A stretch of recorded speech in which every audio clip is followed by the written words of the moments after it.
Imagine करो, ये एक ठंडी नवंबर की रात है। तुम अपने दोस्तों के साथ देर रात की मूवी के बाद घर जा रहे हो।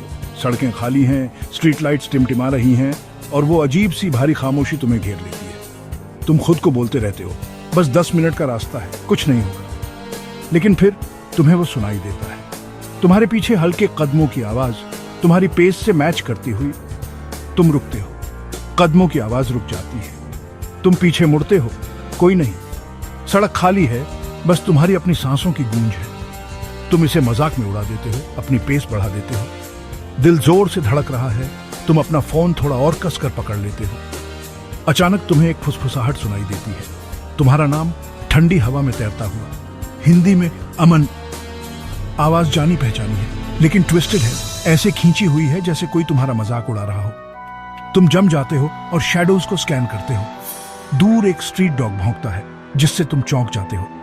तुम खुद को बोलते हो, ये बस मेरा दिमाग मेरे साथ खेल रहा है, मैं थका हुआ हूं, बस और कुछ नहीं। लेकिन फिर तुम्हें लैंप पोस्ट के पास कोई खड़ा दिखाई देता है। उसने वही जैकेट पहनी है जो तुम्हारे दोस्त रोहन ने पहनी है। रिलीव्ड होकर तुम आवाज लगाते हो, रोहन भाई, तू यहां क्या कर रहा है?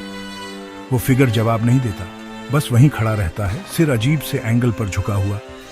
तुम करीब जाते हो, दिल जोर से धड़क रहा है। अचानक उसके ऊपर की स्ट्रीट लाइट बुझ जाती है।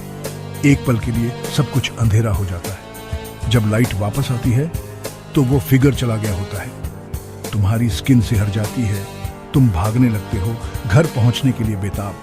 लेकिन जैसे ही तुम भागते हो, हवा और ठंडी होती जाती है, तुम्हारी सांसें धुंधली हो जाती है। दुनिया अनरियल लगती है, जैसे तुम किसी नाइटमेयर में फिसल गए हो।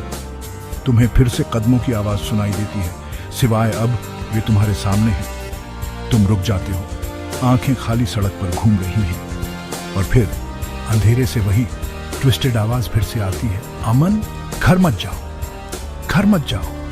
तुम घूमते हो, सोर्स ढूंढते हो, लेकिन वहां कोई नहीं होता। पैनिक से लड़ते हुए तुम अपने घर के आखिरी कुछ मीटर स्प्रिंट करते हो।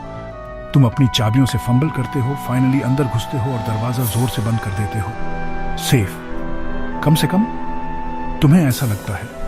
लेकिन जैसे ही तुम दरवाजे के सहारे नीचे सरकते हो, तुम्हें एक हल्की दस्तक सुनाई देती है। 3 हल्की टैप्स। तुम पीप होल से झांकते हो, कोई नहीं। तुम सारी लाइट्स ऑन कर देते हो, उस फीलिंग को दूर करने की कोशिश करते हुए, लेकिन अंदर से तुम जानते हो कुछ तुम्हारे घर आया था उस रात। और जब लाइट्स बुझती हैं, वो अभी भी इंतजार कर रहा है।